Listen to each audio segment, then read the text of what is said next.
Hello everybody, you're very, very welcome to the City Library on this very special occasion. My name is Angela Hannon. I'm the Senior Executive Librarian and I just moved into this area in the Event and Culture Programme. You may have been familiar with Patricia Looney. So as I always say, I'm bringing my own shoes to the show because I couldn't possibly fill Patricia's shoes. But anyway, enough about me. This is about Seamus Harrington and his wonderful achievement and his publication, Time and Tide, which is very beautiful.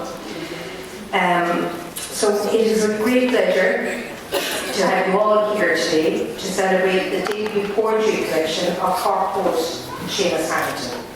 It's published by Revival Press, and this collection is particularly fitting that we are gathered here during the Bealtaine, because the Bealtaine Festival celebrates the arts and ageing, and this really is a true reflection of both those themes. I'm also delighted to welcome our poet and writer Thomas McCarthy, who will officially launch Time and Tide for us today. And I'm just going to do a little background on Seamus, just to give you a little bit of his story. And then Dominic Taylor from Revival Press will come up and speak with you. So Seamus has had prize winner poems published in Ireland, the UK and the US. He has read his verse in Lake Horta, Strokestown, France, Spain, and contributed also to the radio programme Seascapes. He is a regular contributor at Sound Eye Cabaret. He has a certificate for a play submitted to BBC Radio 4, a piece accepted by the Cork Library in Greenwich, and has contributed to a blog written on a transatlantic sailing voyage with 2 colleagues over 19 days. So now I'm going to introduce Dominic Taylor from Limerick Writers' Centre, a central figure in publishing in Limerick for over 2 decades. Thank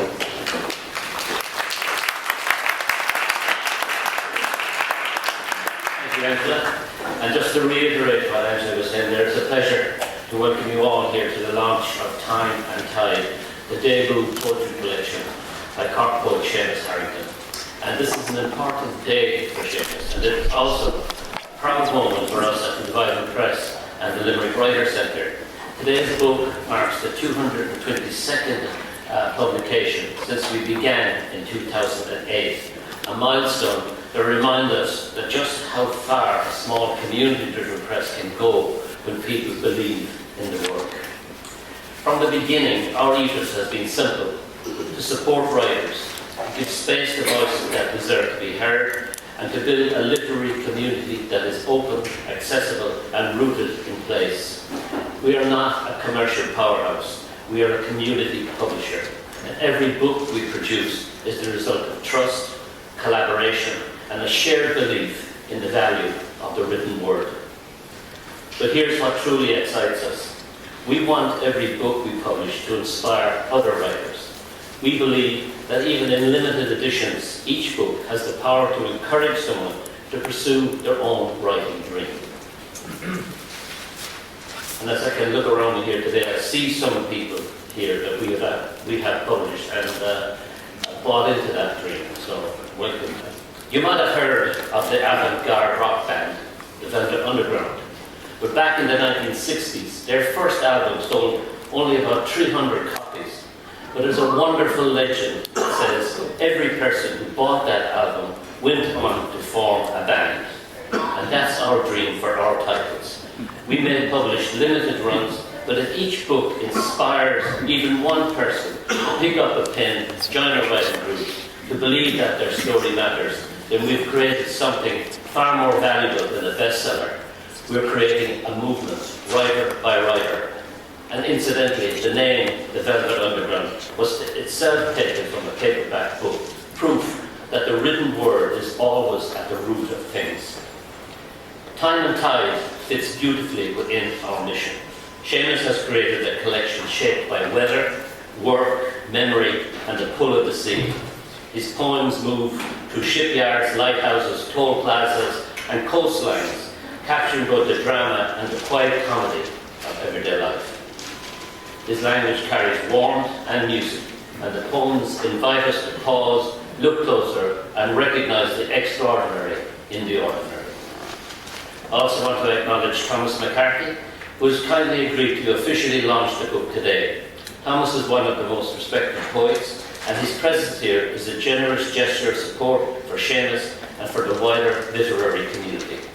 We are grateful to him for lending his voice and his insight to this occasion.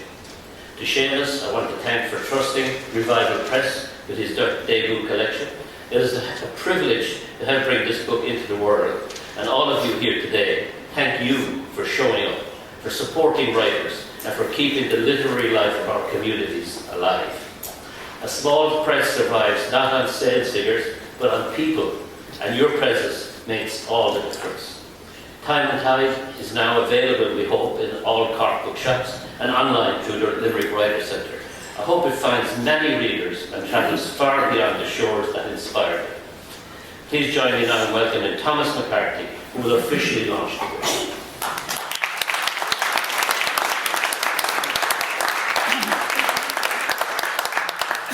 Thanks, Dominic, and thanks, Angela. This is a brilliant moment because Seamus and I go back a long way in poetry, a long way, 4 decades at least. We've seen all of poetry's time and tides, and sounds of poetry too, and fame, and the loss of fame, and the building of fame, and all those things associated in a kind of mythological way with a poet's life. And through it all, with the patience of a really open sea voyager, Seamus has been writing his poems with a great sense of structure and a great sense of timing and a great sense of the personality of the speaking voice in each poem. There's always a definite and defined attitude in the poetry of Seamus Harrington. He's always sure of the position from which he takes his bearings. And this is one of the aspects of his poetry that's most satisfying, I think, for the reader. There's also, of course, in his life itself, he is one of the most amazing authorities on the sea that I know. And part of the joy of knowing him is learning stories of the sea and learning stories of voyages and of shipwrecks and of lighthouses and of time as it passes over water. In a way, if Dominic and his great Limerick beatnik generation were poets of the velvet underground, you could say that Seamus Harrington is the poet of the velvet overground of the ocean. And that's where his poems truly belong. But he also is a poet who writes with personality, particularly quirky personality, awkward personality, strong personalities in community. He's actually almost as interested in people as he is in the sea. And in poem after poem, often it's the personalities in the poems that will come across most vibrant as a kind of personal music in his own kind of visionary life. So it's absolutely fantastic to be here, to be looking at the published book, Time and Tide, to read lines like the sweeping loom in sole command, plays tinted views of shoreline sands. By night and day, to clearly say, a landfall, look out, enlightened hands. That's the kind of inner structure, the verse structure that he's always been aware of, because he's a great balladeer as well as poet. He's as famous in the Spalpeen as in O'Vale. So he's a poet of those worlds, those interlinked worlds. But all of them, it's interesting, isn't it? All of them, from balladry to poetry to the sea, always have that one particular thing which they share, and that is that sense of rhythm and story.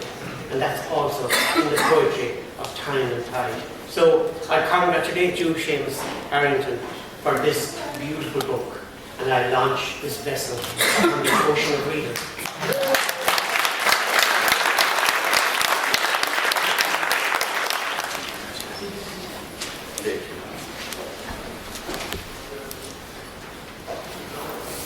Thank Peter Tom. I told him a million times not to exaggerate. We start with a prayer, that's okay. Motorist prayer. Help me, St. Christopher, you're still there, to steer clear of flats, potholes, toll booths, pushy bikers, speed traps and slow coaches. Through wait, I turn coolly, fumeless from road rage at snarl ups and traffic countermeasures. To drive as if I was to meet myself coming from the opposite direction. To find a fitting parking space in unmetered zone, disc and clamp-free amen.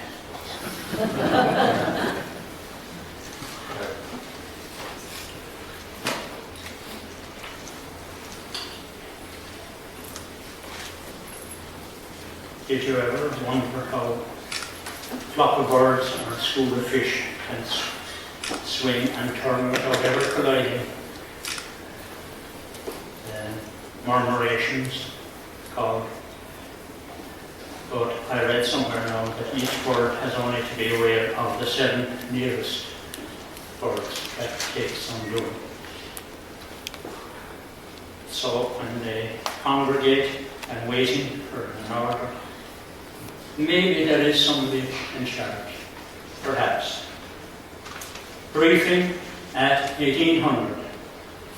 Now listen up. You'll wait for my signal of semaphore wings, up, upbeat and away, and wheel down and over these sandy mountain sands as we end our sojourn.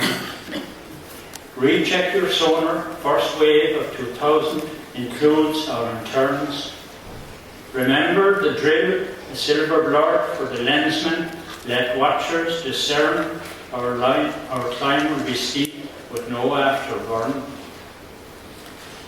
Leave those stacks of pool bed, first waypoint to starboard. Now that grounded heron with our excess burden is not your concern. Veer with your wingman to start the nocturne. Watch out for jets, they'll swallow a flock. Maintaining formation, on course we return. No foul-ups as the crow flies, in line abreast. I'll be on station on the fly past. Directly astern.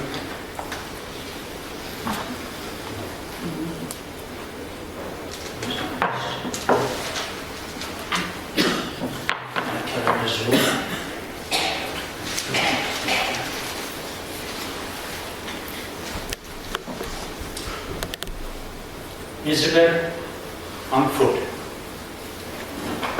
A gleeful cackle. She's back. Her shining eyes meet mine. Oh, she gasps at a squeak behind her. Hand flies to her mouth, half-masking the sudden cloud. She's on to Charlie in a flash.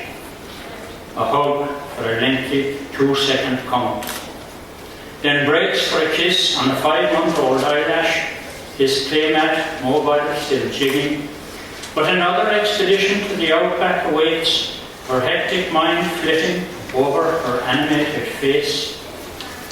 A trigger self-test, cycle on a car dash, squeezing past the armrest. I'm just going inside. Once more, she's about to undertake a solo circumnavigation of the lazy boy.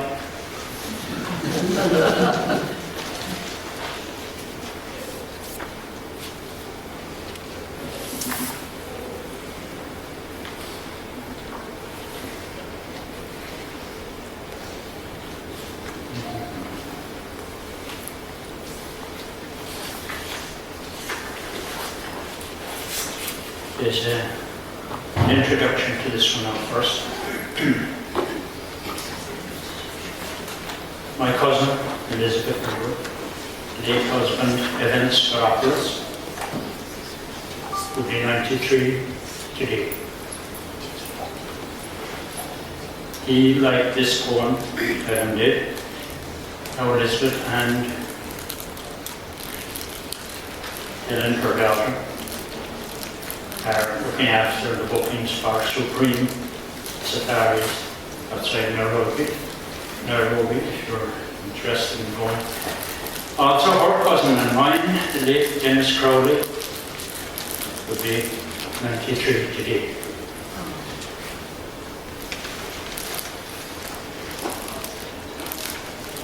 I wasn't there, but Sheila and Dan and Erlish told me about this, so I imagine this piece. So it's called the brochure, or the brochure, as some people would call it. The brochure. We fly straight to Nairobi from Heathrow next May. You'll begin your adventure the very next day. All our quarters are mobile to stay with the game, with a tripod apiece just to steady your aim. You'll have saunas and servants beside the canteen where our chefs will work magic with native cuisine. My old auntie Fidelma came with us last June, and the diary she's kept since she served in Rangoon understates her safari was really worthwhile in attempts to relive every single square mile. This hyena she shot from the edge of a bluff proudly hangs in her hallway above the giraffe. She has more stuff to print from the last afternoon, with flamingos outpacing a true baboon. We've recaptured these views in the National Park as if walk-ons depicting a scene from Noah's Ark. Someone managed to burn them on this DVD with the footprint of our least intrusive marquee. You were shooting the breeze about Dar es Salaam. Well, you needn't resit your Swahili accent. All our trackers are seen as simply the best, and our Land Roving drivers will pass any test. Yes, I tell you how much is this likely to cost. More expensive than photo, compare and contrast. But I will say there's no hidden charges or fees, just relax in the arms of our slick expertise. We can also arrange the balloon trip for two, where you'll secretly drift among primitive new. Sure, take this lot away for appraisal, no rush, then call to reserve your 10 days in the bush.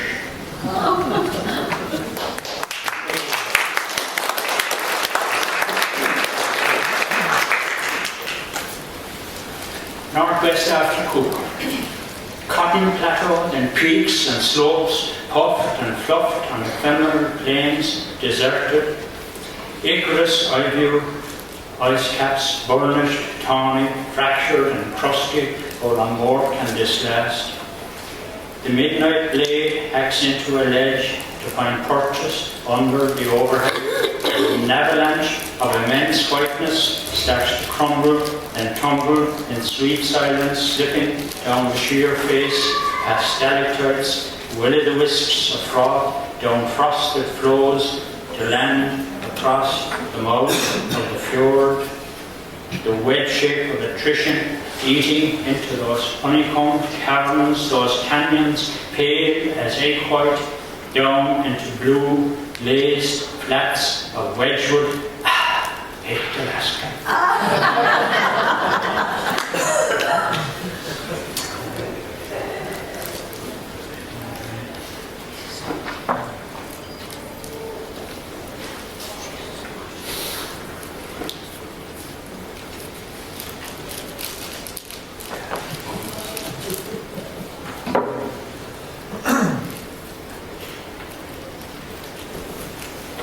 I'll write this one.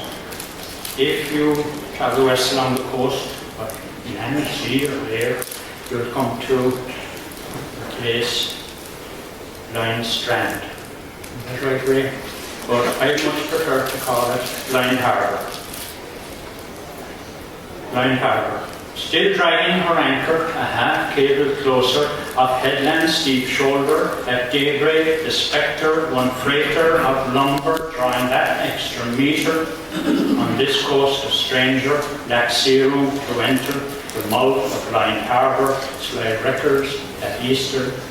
Ignore pleading father, ingrained in their culture, to loud peals of laughter, race past me his verger, reluctant narrator.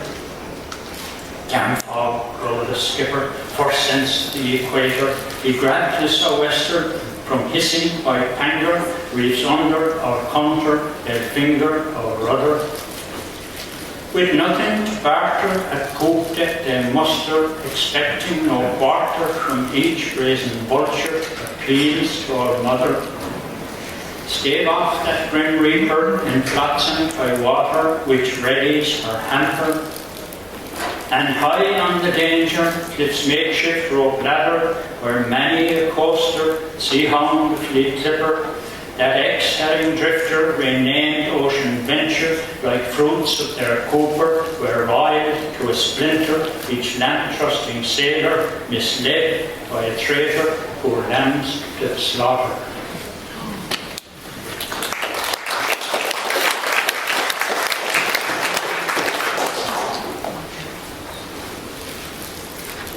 Now there's Chinese whispers and Waterford whispers, and different names for someone passing a message down along the line, and when it gets to the end, it's a totally different message.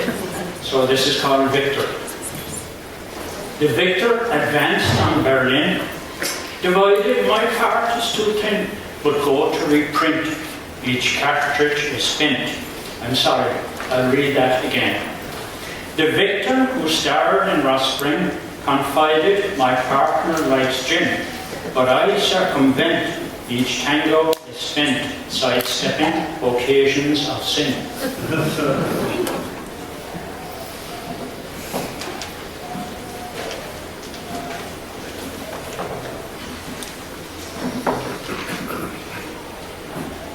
Kenmare, one of these poems that starts out, absolutely no idea what the end will be, as is the case with most of the stuff. Kenmare. He spotted at bridge in Kenmare. She beams at his synchronous stare. Size 10s at the base, a kind weathered face, outshone by his white sectored hair.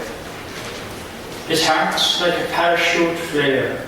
He matched her, moved here and moved there. One gin on the rocks, she shedding her crops. This keeper was never a square. His miniature ships are so rare, assembled in bottles he'd share. Light-headed he sat inside her dim flat, and silently uttered a prayer. His mind has returned to his lair, that landscape of Cape Finisterre. Collections of stamps, red sentinel lamps, hung over a green bosun's chair. So hot, and her shoulders are bare. In Felon, no more solitaire. But still, his demure, his hands insecure, with nothing to whittle or care.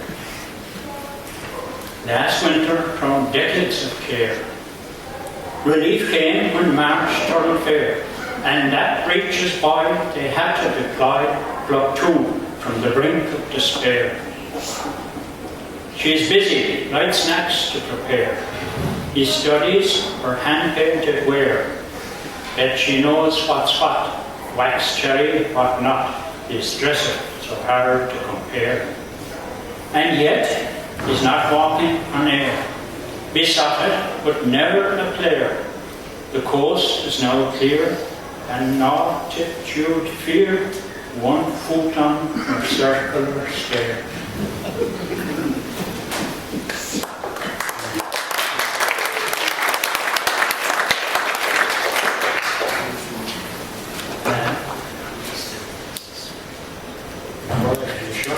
Some tanks.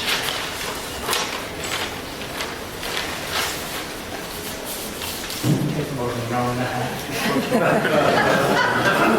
I want to thank Angela, Patricia, Keith and all the staff at the library. I want to thank Rita for almost single-handedly organising the refreshments and running the crew, and all my family for their support. Did I mention free wine? No, because that was a phrase used by late Felix Dennis to get a crowd in. And he didn't leave because he was a marvellous poet. So there's no free wine, and there's something much nicer. I want to thank Dominic and Tommy and all at Revival Press. And if you look at the front cover, all I did was agree when he suggested tie and tie. I sent in a picture of the tie clock and tie tables, and they designed the whole thing. Marvellous job.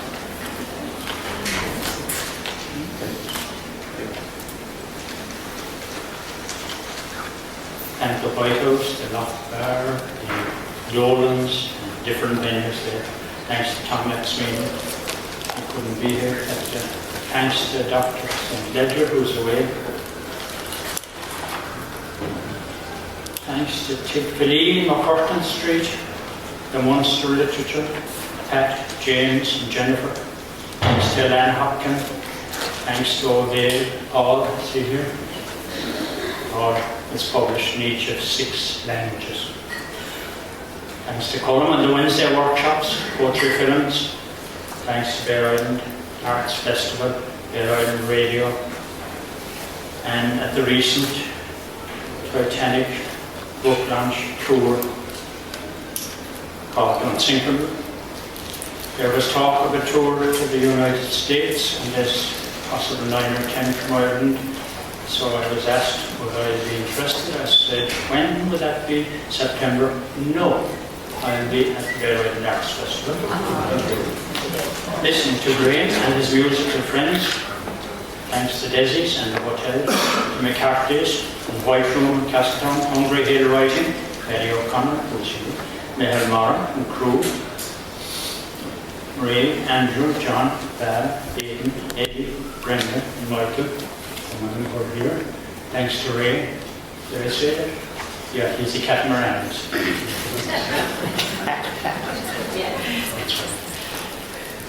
Thanks to the Valley Cotton, all-weather lifeboat that rescued us. Thanks to late Captain Swartz. Thanks to Jim and all, Cork Singers Club, and John and Tom are here. Is there a jury? See. Anyway, whoever it is, thanks. Thanks to the various regattas and schools like Landor with late Donald Lynch. Thanks to the Cork Literary and Scientific Society, the Watership Society Cove, Triskel Arts Centre, UCC, CIT, now MTU, and NMCI retirees, the Camino Group at Clark, the Maritime Institute of Ireland, the Marine Institute in Galway, the Barras of Clon with Mosley, Captain Gray, Commissioners of Irish Lights, Jodel Butler, the Lightkeeper, Cork City FC, Niall Duffy, Skipper Editor,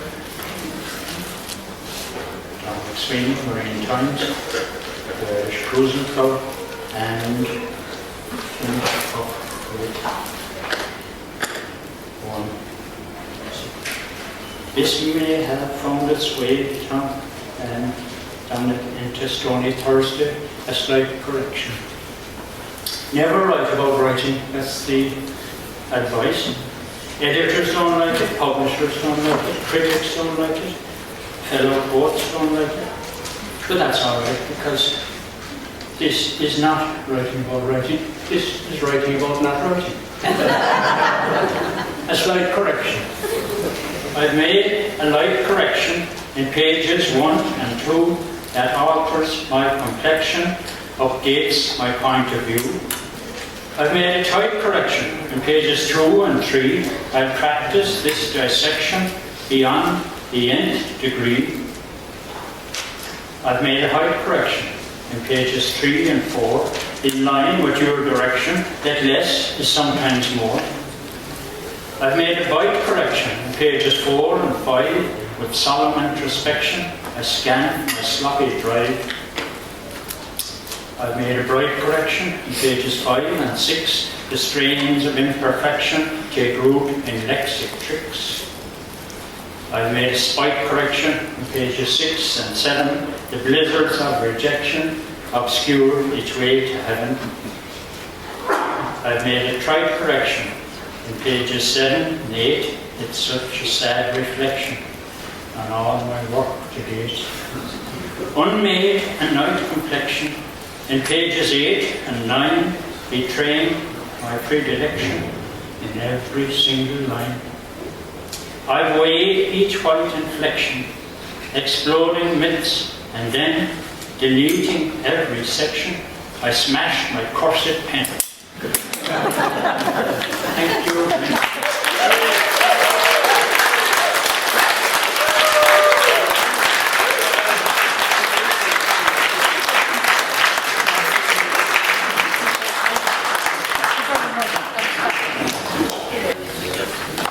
Wonderful. Thank you so much, Seamus.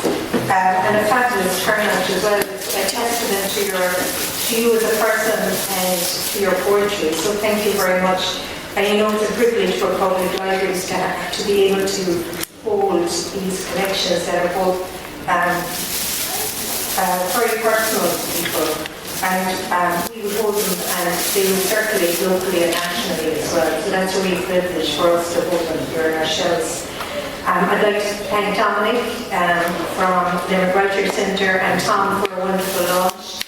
And just before we give a full boss to Seamus, there are refreshments that the family have brought and they welcome you to stay and to share with them and continue the celebration. And we'll bring them over here in a few moments. Seamus will continue signing as well if anybody wants a book signed. And Dominic, they have their table by request just down here if you'd like to purchase a copy for yourself. Okay? So once again, congratulations, Seamus, well done on your achievement.